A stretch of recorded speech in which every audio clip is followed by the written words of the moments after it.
López y yo soy Cosecha. Dios le bendiga, mi nombre es Jasmine Torres, soy Cosecha. Yo soy José y yo soy Cosecha. I'm Karina y yo soy Cosecha. Les quiero invitar a nuestra conferencia anual Generación Relevo, que sería en noviembre 7, 8 y 9. The 7th, 8th and 9th of November. Del 7 al 9 de noviembre. Generación Relevo. ¿Qué vas a expectar en este lugar? Cosas grandes, porque sabemos y creemos que Dios te llevará a un nivel mayor y tu casa será renovada.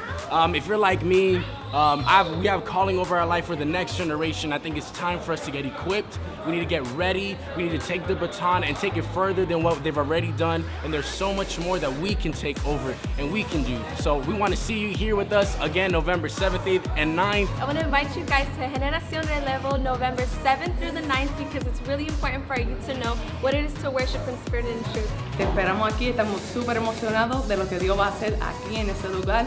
Es una actividad la cual no te puede perder, equipando la nueva generación, una juventud poderosa para la iglesia del futuro. Somos Cosecha, yo soy Cosecha, te espero aquí.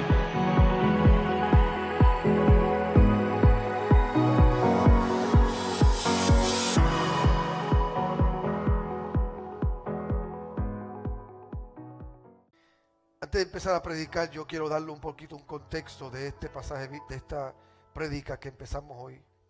Hoy empezamos una serie que va a tomar 4 semanas para terminarla. Son 4 mensajes que vamos a estar predicando. Y yo todos los años pues me doy a la tarea de estudiar y preparar mensajes que estén alineados al corazón de Dios y al propósito de Dios para esta casa. Y usualmente pues la mayor parte del tiempo pues todo lo que preparo lo preparo el año antes. Así que cuando estaba leyendo el mensaje de este tiempo para ustedes, pues entienda que el primer idioma mío, literalmente, pues yo me crié aquí en Estados Unidos, pues yo leo en inglés, yo hablo en inglés y domino mejor el inglés en cuanto a aprendizaje, en cuanto a estudios bíblicos. Así que cuando yo preparo mi mensaje, pues yo los preparo en inglés. Yo escribo mi mensaje y los escribo todo en inglés y los estudio en inglés. Y después que los preparo y tengo todo el mensaje listo, pues entonces tengo un gran recurso que Dios lo inventó para mí, que se llama Google Translate. Y eso fue esa bendición Dios la diseñó para mí. Pero hay algo curioso en particular que después que yo preparo los mensajes, busco la temática, la porción bíblica, pues me doy a la tarea de buscar, ¿qué tema voy a escoger para este mensaje? Pues el tema de este mensaje, de esta enseñanza que yo tengo para ustedes hoy, las próximas 4 semanas, yo les puse en inglés, What in the world does God want from me? Así fue que yo lo escribí, What in the world does God want from me? Y cuando yo hago el Google Search Translate, salió, ¿qué demonios quiere Dios de mí? Y cuando muchas veces pues yo corrijo a Google. Cuando Google dice algo, pues eso no es lo que yo quiero decir. Cuando yo traduje What in the world does God want from me? Y sale, ¿qué demonios quiere Dios de mí? Pues yo traté de corregirlo y empecé a buscar, otra forma de decir lo que estoy diciendo en inglés, pero que tenga el mismo peso en español. Y la verdad era que pasé trabajo y este mensaje fue uno de los mensajes más difíciles que se me hizo traducir el tema. Porque todo lo que yo buscaba pues no daba con lo que yo quería decir. Y yo empecé a orar y dije, Señor, ¿qué demonios tú quieres? ¿Qué rayos tú quieres? Y mientras estaba buscando, pues entendí algo. Nosotros vivimos en una sociedad, en un tiempo donde hay o una ignorancia o una apatía hacia las cosas de Dios. Y si podemos acordar en eso, vivimos en una sociedad de extrema ignorancia o extrema apatía e indiferencia a las cosas de Dios. Y yo creo que cuando la temática central de este mensaje trata sobre eso, cómo el mundo quiere acercarse a Dios o quiere desconectarse de Dios, y el producto de su acercamiento o su desconecte es producto de ignorancia o apatía. Y por eso, después de mucha búsqueda, dije, este es el tema de esta serie. ¿Qué demonios quiere Dios de mí? Y me quedé con ese tema. Porque aunque el tema puede incomodarlo a usted como me incomodó a mí, y le tengo que confesar, antes de yo anunciar esta serie, yo llamé a mi obispo.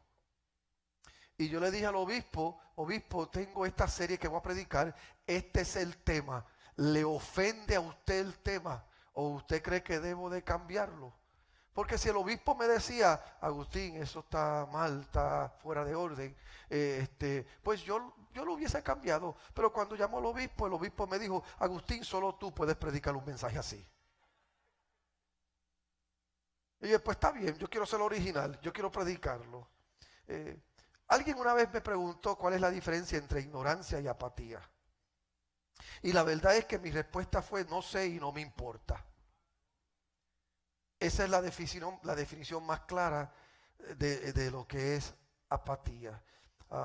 Recientemente encontré una lista de algunas cosas que simplemente usted y yo no necesitamos saberlas. Pero como estamos entrando en esta temática, pues yo quiero decírselas. Por ejemplo, ¿sabe usted que una goma, un rubber band, dura más cuando usted lo pone en la nevera? Yo no sabía eso. ¿Sabía usted que el maní es uno de los ingredientes en la dinamita? Yo tampoco sabía eso. ¿Sabía usted que el tiburón es el único pez que puede parpadear los dos ojos a la misma vez? ¿Cuántos sabían eso? Yo no lo sabía. El ojo de un avestruz es más grande que su cerebro. El microondas fue inventado después que un astronauta pasó por el frente de un radar y una barra de chocolate que tenía en la mano, en el bolsillo, se le derritió. Y cuando él vio eso, empezó la jornada para inventar el microondas. Una cucaracha puede vivir 9 días sin cabeza antes de morir de hambre. Don't try this at home. Un caracol puede dormir por 3 años y algunos de sus hijos también. Y un dentista fue el que inventó la silla eléctrica. Si eres como yo, tú no sabías ninguna de esas cosas. Y ahora que las sabes, no te importan. Esa es la realidad. Y creo que hay una cosa, suponiendo que usted cree en Dios, y yo asumo que todos aquí creemos en Dios. Y yo asumo aquí que todos hemos llegado a la conclusión de que tenemos que buscar tener una relación con Dios. Entonces, si creemos en Dios o le creemos a Dios y queremos o pretendemos una relación con Dios, la pregunta viene front and center, al frente, y es, ¿qué quiere Dios de mí? ¿Qué es lo que Dios quiere? Y en el espíritu de apatía y de indiferencia de estos tiempos, ¿qué demonios Dios quiere de mí? Porque hay gente, ¿alguna vez usted ha estado ante una situación y usted ha dicho, pero qué más tú quieres? ¿Qué más quieres que yo haga? Pues muchas veces nosotros nos encontramos ante Dios y sabiendo todo lo que sabemos y conociendo lo que conocemos y entendiendo lo que entendemos, llegamos a ese lugar donde nos preguntamos qué es lo que Dios quiere de nosotros. Y yo quiero que usted entienda esto, que la única forma en que podemos saber lo que Dios quiere de nosotros, amén, es que vayamos a la Biblia y en la Biblia dejemos que Dios nos hable y nos diga qué es lo que Él quiere de nosotros. Tan sencillo como eso. Que nosotros vayamos a la Biblia y en la Biblia nosotros encontremos y aceptemos qué es lo que Dios quiere de nosotros. Y cuando usted va a la Biblia y usted empieza a leer la Biblia, usted va a encontrar que lo primero que Dios quiere de usted es que usted tenga fe. Es que usted le crea. Mire cómo comienza la Biblia. En el principio creó Dios los cielos y la tierra. ¿Ha ido usted a Génesis? En el principio creó Dios los cielos y la tierra. Y la primera pregunta que debe surgir en la mente de cualquier persona inteligente es esta: ¿y quién es Dios? Es como que desde el principio Dios establece un orden en el que Él dice: no te voy a decir quién soy yo, simplemente te voy a decir que yo existo. Y si tú quieres una relación conmigo, tienes que empezar desde esa primicia de que yo existo, de que yo soy Dios, de que yo soy real.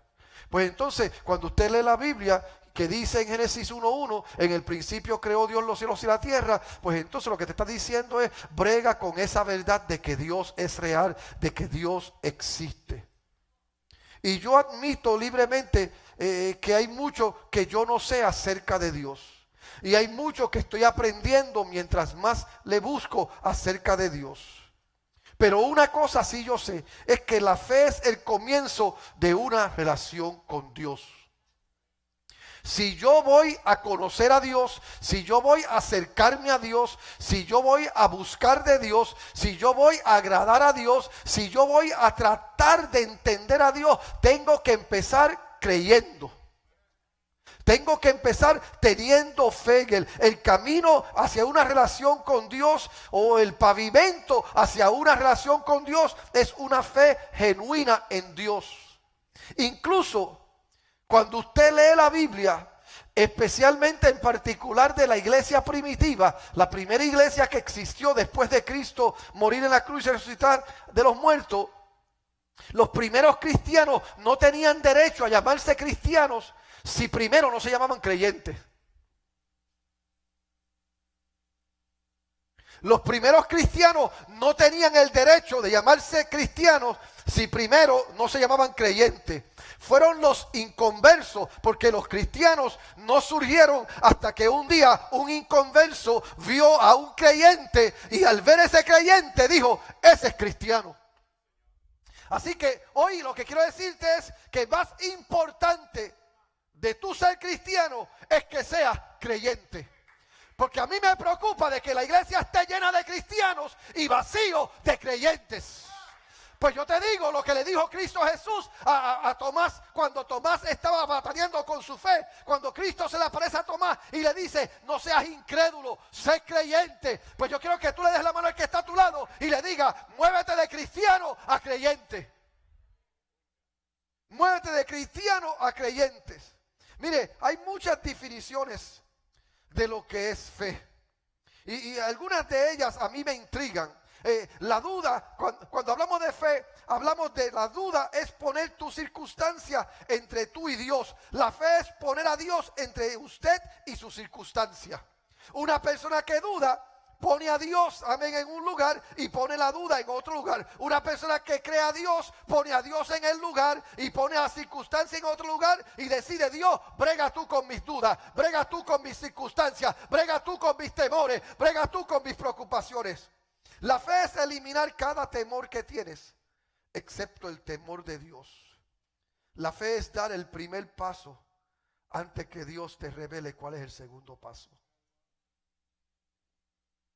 Hace poco yo hablaba con alguien de esto, una persona que está considerando venirse para acá y hacerse de la cosecha su iglesia. Y la persona me preguntó: ¿qué usted, pastor, cree que si yo me muevo para acá va a ser mi lugar, mi función, mi espacio en la iglesia? Y yo pues sentí de Dios hacer algo que yo entiendo que es prudente para todo aquel que quiere servirle a Dios. Yo vine, busqué un papel en blanco y le dije a la persona: ¿cuál es tu nombre? Y puse el nombre arriba. Y después del nombre puse contrato con Dios y Misión La Cosecha. Y después bajé abajo y hice una línea y puse firma. Y le dije: esto es lo que yo te garantizo a ti. ¿Ese es tu nombre? Sí. Esto es un contrato. Firma acá abajo. Y vente para acá. Y me dijo: pero es que ahí no hay nada escrito. Y dije: exacto. Pero es que como yo puedo firmar un contrato si no hay algún acuerdo. Exacto, eso es fe. Fe es tú saber cuál es tu nombre y tú mirar a Dios y decirle a Dios, I'm signing on a dotted line, voy a firmar aquí este contrato, y después que lo firme, llenas tú lo que tú quieres de mí. Dios está buscando un pueblo que en vez de estar buscando respuestas previas, le diga a Dios, yo no sé lo que tú estás haciendo, no sé lo que tú vas a hacer, no sé cómo lo vas a hacer, no sé dónde me vas a llevar y no sé cómo me vas a llevar ahí, pero yo sé que tú eres Dios, yo te creo a ti, por lo tanto me comprometo contigo antes de que tú digas una palabra en mi vida. Tratamos de demostrar fe y mostrar fe todos los días, pero lo que hace que la fe sea tan importante no es la fe en sí misma, sino en el objeto de tu fe. Así que yo puedo tratar de ser un buen cristiano y servirle a Dios y creerle a Él y buscar de Él. Pero esto no es asunto yo tener fe por simplemente decir tengo fe. Fe en fe no es fe. ¿Me estás escuchando? Faith in faith is not faith. Tu fe es fuerte y es poderosa, depende del objeto a lo que esté conectado. Si tu fe está conectada en Cristo Jesús, pues la Biblia dice, todo lo puedo en Cristo que me fortalece. Pero si tu fe está puesta en alguien que cree en Cristo Jesús y tú admiras a esa persona y emocionalmente estás conectado a esa persona, pues eso no es fe. ¿Por qué es tan importante que nosotros empecemos para tener una relación con Dios, creyéndole a Dios? Número uno, porque por fe es que nosotros percibimos a Dios. Por fe es que percibimos a Dios. Mire lo que dice Hebreos 11, verso 1. Y yo voy a leer de la Nueva Versión Internacional. Dice, ahora bien, la fe es la garantía de lo que se espera, la certeza de lo que no se ve. En la versión Varela es pues la fe, la certeza de lo que se espera, la convicción de lo que no se ve. Ahí me gustó la versión Nueva Internacional porque está usando dos palabras que son dos palabras clave en el idioma original. Ahora bien, la fe es la garantía. La fe es la certeza. ¿Y por qué este juego de palabras para mí es tan importante? Porque cuando Hebreos 11:1 dice que la fe es la garantía, la palabra garantía proviene de una palabra que significa pararse debajo o pararse sobre algo. Así que lo primero que está diciendo el escritor a los hebreos es que la fe no es un salto a lo invisible. La fe no es creer en algo a pesar que tú sepas que no es verdad. No, la fe es algo que tú te afirmas y que tú te aseguras porque tú sabes que tienes una base, tú sabes que tienes un fundamento. Yo no estoy creyéndole a Dios sin base y sin fundamento. Yo estoy creyéndole a Dios, ¿sabes por qué? Porque todos los días los cielos cuentan la gloria de Él y el firmamento anuncia la obra de sus manos. Todos los días yo he visto cómo Dios se mueve, cómo Dios obra, cómo Dios opera y cómo Dios hace. La fe en Dios es fundamental para conocer a Dios y cualquier otra cosa de Dios. El punto es que la fe es algo que es sólido. Es algo seguro, es algo con base, es algo con sustancia. Muchos te dirán que eso no es cierto, que no hay sustancia para la fe y que no tiene nada que ver con la realidad. La suposición común es que la fe es solo un salto ciego a la oscuridad. Y déjeme parar aquí un segundo, porque ese es el error de muchos creyentes. Y por eso es que se desaniman y por eso es que se frustran. Porque creen que tener fe en Dios es creer a algo que no existe. Es creer a algo que no tiene garantía. Es creer a algo que es fuera de lo normal, que es fuera de lo común. Y nada puede estar más lejos que eso.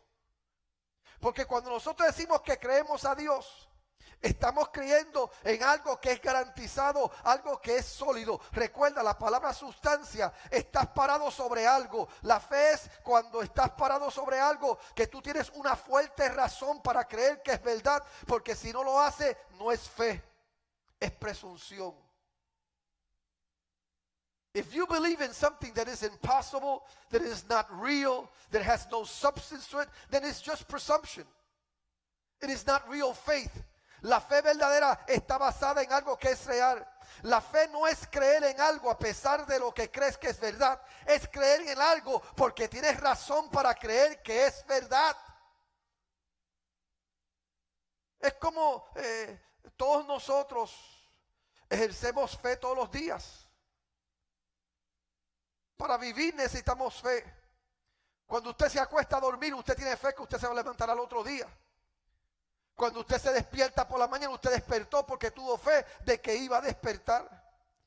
Por ejemplo, también usted se conecta al internet y usted ordena algo por internet y usted da su tarjeta de crédito, usted da la fecha de expiración de su tarjeta de crédito y hasta usted da el código que está en la parte de atrás de su tarjeta de crédito y después usted se pone a esperar en que Amazon le traiga lo que usted ordenó.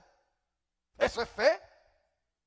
Usted va a un restaurante a comer y usted se sienta en la mesa a comer y usted tiene fe que el cocinero que está preparando la comida es alguien que es limpio.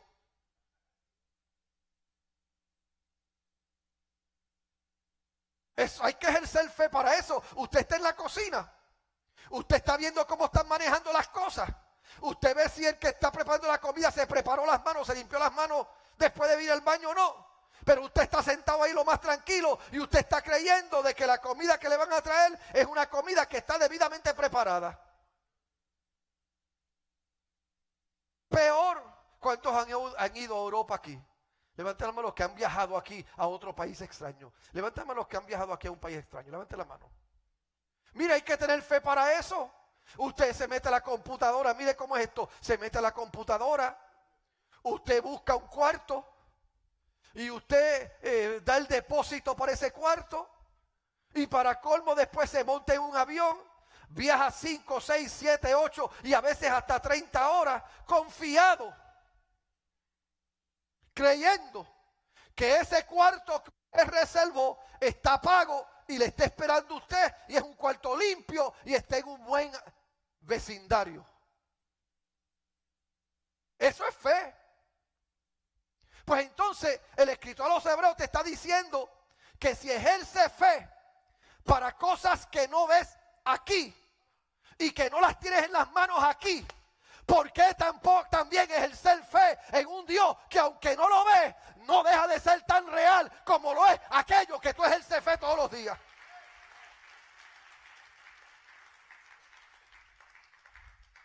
La fe es la garantía. Y no solamente la garantía, dice que es la fe, la certeza, la sustancia, la certeza. Y esta palabra certeza es un término legal que literalmente significa evidencia o prueba legal. Mire cómo dice el verso 3. Por la fe entendemos que el universo fue formado por la palabra de Dios, de modo que lo que es visible no provino de lo que se ve. Que lo visible vino de lo invisible. Entonces, el escritor a los hebreos está tratando de llevarnos a nosotros un lugar de fe. Y nos está llevando a un lugar de fe desde una perspectiva muy diferente a lo que muchos de nosotros aprendemos. Muchos de nosotros aprendemos que tenemos que creer en Dios a pesar de que no tenemos pruebas.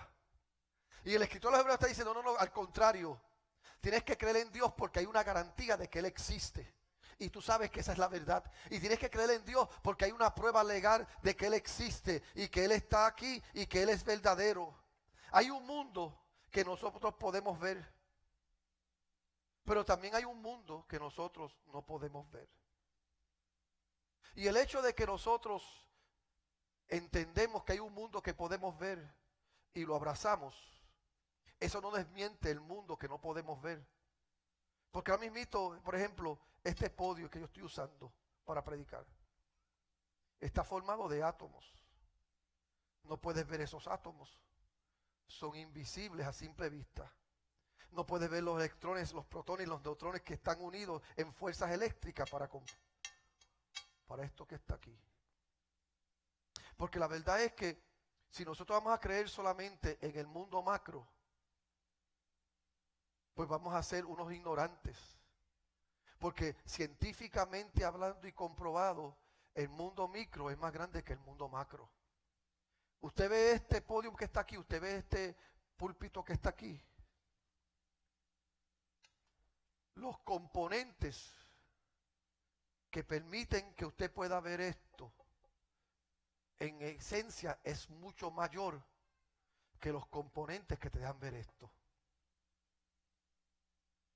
Es tan grande y tan poderoso los componentes que permiten esta verdad, que para tú poder verlos vas a necesitar microscopios y equipos científicos para poder verlo.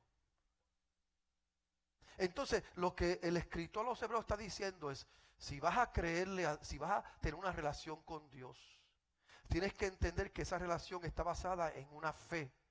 Y no una fe ciega, no una fe a lo que tú dices que es imposible que exista. Una fe que te abre los ojos y te dice, Dios es real. Hay evidencias de su existencia. Dios es real y hay garantía de su existencia. Dios es real y yo tengo base sobre lo cual yo puedo afirmarme para decir que Dios es real. Yo estaba leyendo acerca de Walt Disney cuando murió y cuando dedicaron a Walt Disney World. Su esposa estaba sentada en una plataforma junto al alcalde y el alcalde se inclinó a ella y le dijo a la esposa de Walt Disney estas palabras: es una pena que Walt no haya vivido para ver este lugar. Y la esposa de Walt Disney le dijo a él: oh, pero está equivocado, él lo vio. Por eso fue que lo hicimos.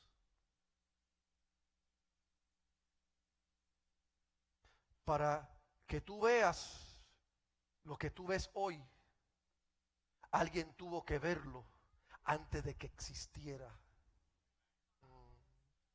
Para tú estar aquí hoy, alguien te concibió antes de tu existir. La Biblia dice que antes que tú nacieras, ya Él te había visto y te había llamado por profeta a las naciones. Así que esto que nosotros declaramos hoy es algo que tiene base, que tiene garantía, que tiene sustancia. No es un salto a lo adivino. Y es importante porque por fe yo percibo a Dios. Por fe yo acepto la verdad de lo que yo no veo. Por fe yo acepto la verdad de lo que es invisible. Y eso que es invisible no niega mi inteligencia.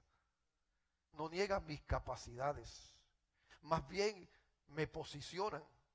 Yo he hablado con amigos científicos y yo les he dicho a ellos: ustedes quieren que yo sea más ignorante que ustedes. Ellos me dicen: ¿por qué tú dices eso, Agustín? Porque ustedes pretenden que ustedes lleguen a conclusiones y a investigaciones de cosas que ustedes percibieron antes de verla. Y como las percibieron antes de verla, se dieron a la tarea de experimentar y de investigar. Y ahora ustedes vienen donde nosotros y nos dicen: mira, esta es la verdad.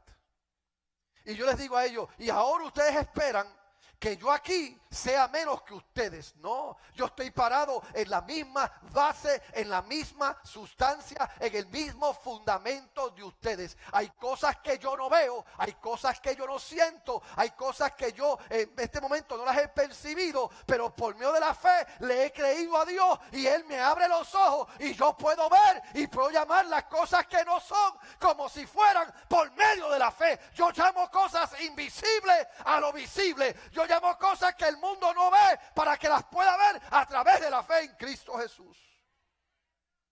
Y no solamente percibo a Dios por la fe, sino que segundo, por la fe yo puedo agradar a Dios.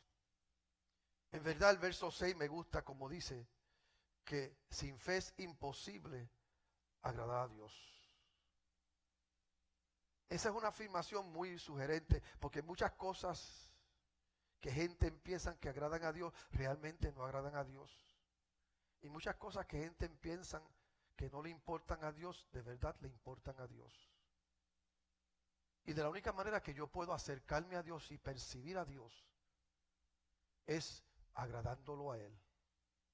Y de la única manera que yo puedo agradarlo a Él es por medio de la fe. Seguimos leyendo, en realidad el verso 6 dice, en realidad sin fe es imposible agradar a Dios, porque ya que cualquiera que se acerca a Dios tiene que creer que Él existe. Porque para agradar a Dios debes creer no solo que Él es Dios, sino que Él existe y que Él es real. Pues entonces, si yo voy a percibir a Dios por medio de la fe, pues por medio de la fe es que yo puedo agradar a Dios. Y esto no es asunto de sentimientos, esto no es asunto de emociones, esto no es asunto de caprichos. Y el viernes yo le predicaba a usted, y si no escucha el mensaje del viernes, vaya a nuestra página y escúchelo. Yo le estaba enseñando a la iglesia el viernes que hay una diferencia entre ser un creyente emocional y un creyente apasionado. Un creyente emocional es un creyente que vive ausente de pensamientos lógicos. Un creyente apasionado es un creyente que se emociona y se apasiona, y esa pasión lo lleva a una investigación, lo lleva a una exploración que eventualmente lo lleva a Cristo Jesús. La emoción es difícil de explicar, la pasión se puede explicar. Pues entonces lo que está diciendo el escritor a los Hebreos es que si tú vas a agradar a Dios, tú vas a tener que creer que Él es real. Yo me acuerdo una vez, yo le estoy hablando para los 70, yo empezaba mi jornada como creyente en la iglesia, y habíamos muchos jóvenes en la iglesia, habían como 100 jóvenes en nuestra iglesia para ese entonces, y 100 jóvenes para el 1975, era mucho. Pues entonces habíamos como 100 jóvenes en la iglesia, y el pastor se dio cuenta que lo que había era una carnicería en la iglesia. Todos estaban enamorados, todo el mundo enamorado en la iglesia. Pues el pastor vino y trajo un conferencista a hablarnos a los jóvenes de relaciones amorosas. ¿Y alguna vez usted ha estado en una conferencia donde el conferencista lo único que hace es dar vueltas y no llega al tema? Pues ese conferencista estuvo hablando como 1 hora y media del romance, del amor, de los novios, de las novias, y él no llegó al tema, y yo estaba ya hasta aquí. Y este tipo no está diciendo lo que tiene que decir. Y cuando él terminó, él dijo, ¿quién aquí tiene preguntas? Imagínense quién levantó la mano primero. Yo levanté la mano y él dijo, ¿cuál es su pregunta, joven? Y mi pregunta fue esta. Si yo tengo una novia, ¿yo puedo besarla? Porque usted habló un montón de cosas y usted no dijo nada. ¿Puedo besarla? Y él me dijo, y él me dice, bueno, el beso es una muestra de afecto para aquí. Y yo levanté la mano de nuevo. Y él me dijo, ¿qué? Si yo tengo una novia, ¿puedo besarla francés? Si él no entendía francés, yo le iba a preguntar que si yo tenía una novia, yo podía poner la lengua dentro de la lengua de ella. Porque ya el tipo estaba dando tantas vueltas que no estaba llegando al punto. Algunos de ustedes están en un culto así, en un ambiente así, donde el predicador no llega al punto. Pues yo dije, yo quiero que usted llegue al punto. Pues entonces, lo que él dijo cambió mi vida. Él me dijo esto, bueno, te voy a decir esto, hijo. Si tú tienes una novia y tú quieres tener una relación con Dios y tú quieres serle fiel a Dios, asume o presume que Dios está contigo 24/7. Y donde quiera que tú estés con esa novia, hazte esta pregunta. Yo sé que tú estás aquí, ¿cómo me comporto contigo aquí visiblemente, físicamente, delante de mí? Y yo dije, a rayo, pues no puedo besarla. Pero yo entendí lo que él quiso decir. Porque hay muchos creyentes que quieren agradar a Dios, pero tienen el vocabulario de cristianos, de creyentes, pero tienen las actitudes de incrédulos. Tienen el vocabulario de creyentes, pero tienen el comportamiento de incrédulos. Yo no sé usted, los que se crearon para el tiempo mío, yo me acuerdo que si yo estaba andando con un cigarrillo, yo veía a mi vieja llegar cerca, yo botaba el cigarrillo. Yo me acuerdo que si yo estaba hablando malo y pasaba un sacerdote por el lado mío, yo dejaba de hablar malo. Y yo me acuerdo que si yo quería tenerme un momentito de intimidad o de calentón con una novia, y yo buscaba el sitio más lejos de la iglesia posible.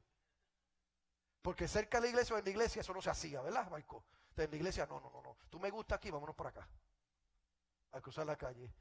Porque desde chiquito, desde joven, pues tenía la conciencia de que Dios es real, de que Dios existe, de que Él es verdadero. Y yo asumía la presencia de Él con unos cuantos lugares en específico. Pues ahora yo no asumo la presencia de Dios con unos lugares específicos. Ahora yo entiendo que Dios está en todas partes.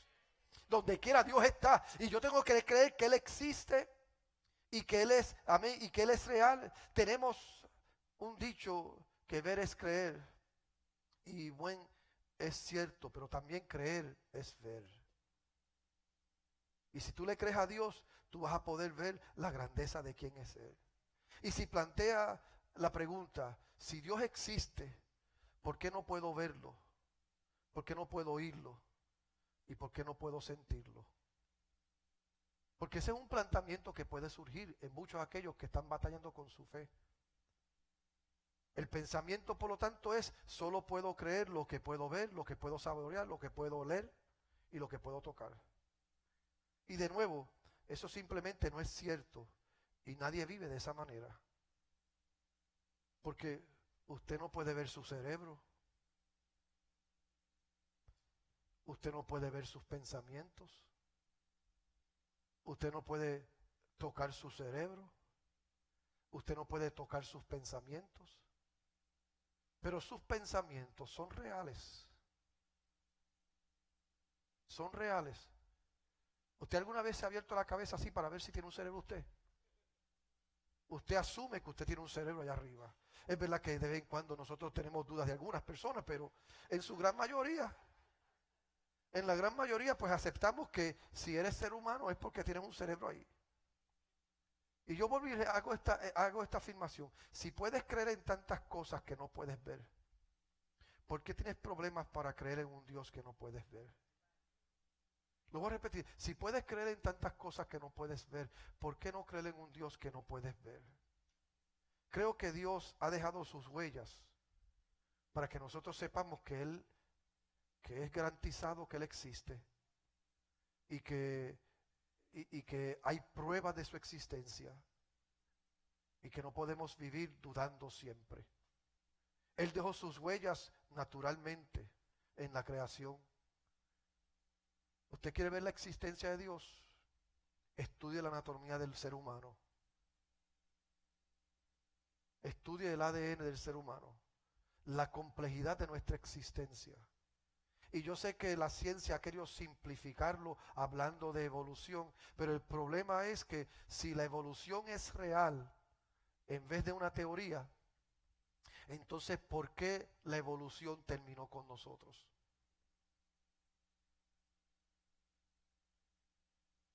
Si el proceso de evolución es algo tan real como quiere decir la ciencia, ¿por qué de peces a monos, de monos a hombres de cueva y de hombres de cueva a lo que somos ahora? ¿Por qué no hemos seguido evolucionando? ¿Por qué en tanto tiempo ya no tenemos alas? ¿Por qué no hemos evolucionado a algo invisible, que es más poderoso que lo visible? Pues entonces, cuando usted estudia la anatomía, usted estudia el ADN del ser humano y usted ve la complejidad, las probabilidades o las imposibilidades de que nosotros seamos producto de una evolución o de un accidente, son tan ridículas que por eso la Biblia dice el necio en su corazón no hay Dios. Se han corrompido sus caminos. Es como lo había Dios diciendo, solamente una persona que no abre sus ojos no ve en la existencia del hombre la existencia de un Dios. Lo segundo que Dios nos dejó fue unas pruebas espirituales. La palabra de Él.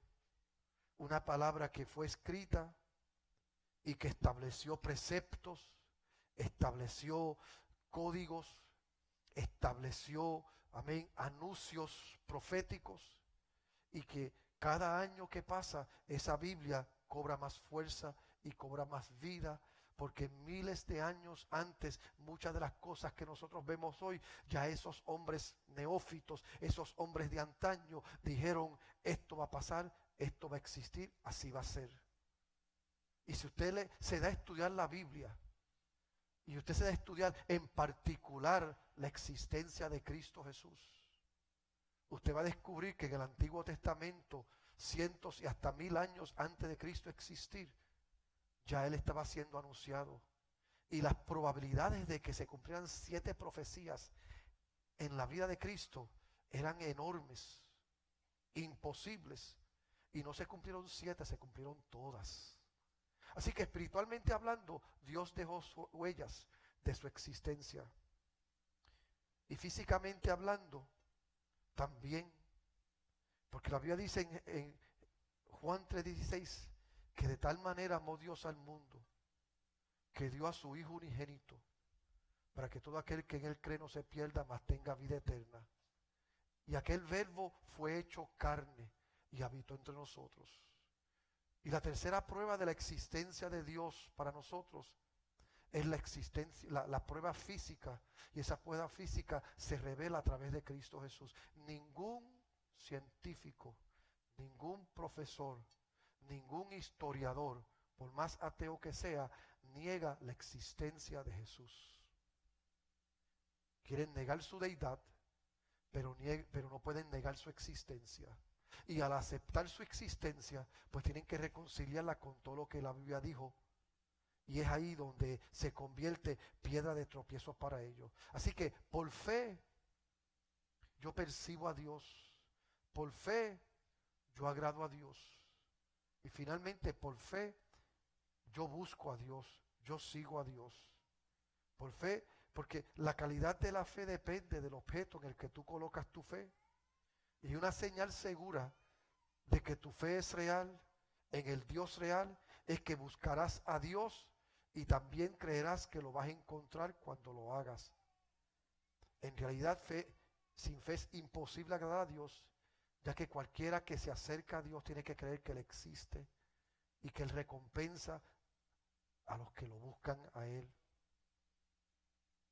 Dios quiere que lo amemos, no por lo que tiene, no por lo que Él puede darnos, no por lo que Él puede hacer, sino por quién es Él. Pero para buscarlo a Él tenemos que creer. Para seguirlo a Él tenemos que creer. Yo estoy convencido de su existencia. Yo estoy convencido de la realidad de su existencia. Y por eso yo voy en pos de Él y por eso yo lo busco a Él. Y si tu corazón está bien, tú seguirás a Dios. Tú buscarás a Dios. Por eso es que tengo preocupación con muchos cristianos. Porque saben de Dios, conocen de Dios, pero no han aprendido a creerle a Dios. A creerle para sus hijos, a creerle para sus finanzas, a creerle para su futuro, a creerle para sus sentimientos, a creerle para su paz. Y Dios está buscando un pueblo que le crea a Él. Porque escuche esto, por la fe es que nosotros damos placer a Dios. Dios siente agrado cuando usted le cree a Él. Y cuando Dios está en agrado con nosotros, Él abre los tesoros de los cielos para nosotros. Por la fe damos placer a Dios y por la fe Dios nos da tesoros. De otra manera, ¿por qué la Biblia dice, probadme en esto, dice Jehová? Si no abriré las ventanas de los cielos. ¿Sabe lo que Dios está diciendo? Créanme. Y si ustedes me creen, yo me voy a revelar la vida de ustedes. Yo me voy a manifestar la vida de ustedes. Yo me voy a hacer real en la vida de ustedes. Porque por fe percibo a Dios, por fe agrado a Dios y por fe yo busco a Dios. Yo camino en pos de Dios. Ahora, cuando hablo de percibir a Dios, no estoy diciendo que tú vas a entender todo de Dios, no. Yo hasta el día de hoy todavía no entiendo a Dios. Hasta el día de hoy Dios me tiene a mí haciendo cosas que yo no sé por qué Él me las tiene haciendo. Dios me tiene viviendo de una manera que yo no entiendo por qué Él quiere que yo viva de ciertas maneras. Pero yo le creo a Dios y como yo lo creo a Él, yo percibo la voluntad de Él en mi vida. Y como percibo la voluntad en mi vida, pues entonces procuro agradarlo a Él, hacer lo que Él quiere. Y por eso no importa a quién yo agrade, si desagrado a Dios, y no importa a quién yo desagrade, después que yo agrade a Dios. Dios está buscando un pueblo que está dispuesto por fe a agradar a Dios. Y cuando tú lo agradas, pues entonces tú le vas a buscar y tú le vas a servir. Esto es un asunto de fe, pero no es un asunto de una fe ilógica, no es asunto de una fe irracional, no es asunto de una fe libre de sustancia, libre de una base, libre de un fundamento. Una fe que te dice, si puedes creer a esto, ¿por qué no creer a esto? Si puedes relacionarte con esto, ¿por qué no relacionarte? ¿Por qué esto es más grande que esto? ¿Cuántos creen que este púlpito está aquí y que este púlpito es real? Pues si usted cree que este púlpito está aquí, este púlpito es real, aunque usted no entienda lo próximo que le voy a decir, no importa, sigue siendo verdad. Los elementos que permiten que este púlpito usted pueda verlo y exista a los ojos físicos de usted, son elementos que usted posiblemente nunca va a ver.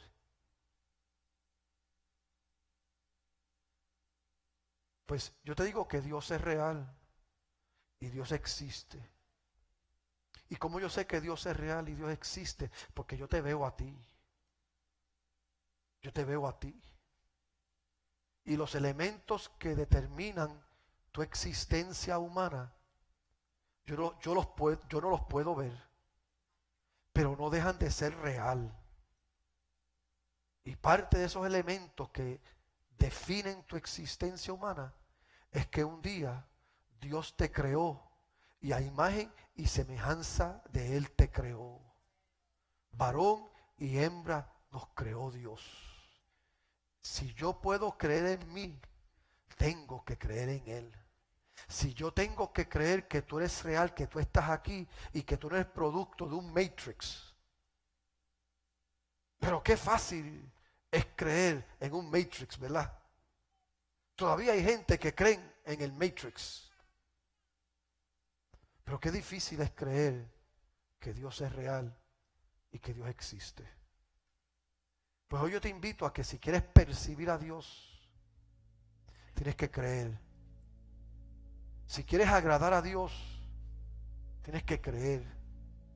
Y si quieres buscarlo, tienes que creer. Aunque no lo vea, Él es. Aunque no lo siento, Él es. Aunque no lo entiendo, Él es. Aunque no lo sé todo y no lo voy a saber todo, Él sigue siendo Dios. Y Dios lo único que te está pidiendo es esto: que ejerzas tus capacidades mentales y abras tu mente y no te encierres en un pensamiento terco que no te permite verlo y percibirlo. Pues yo te invito a que hagas eso hoy. Que si has probado todo y todo te ha fallado, pruebes a Cristo. Que si tienes sueños, le des esos sueños a Dios. Si tienes metas, conectes esas metas a Dios. Simplemente pongas a Dios en el lugar que le corresponde y pon lo demás después de Él. Y mira las cosas a través de Él. No lo mires a Él a través de las cosas. ¿Me estás entendiendo? Pon a Dios primero y después tus circunstancias. Y ahora mira, no pongas tus circunstancias y después a Dios, porque Dios merece siempre el primer lugar. Yo te invito a estar de pie porque quiero hablar contigo.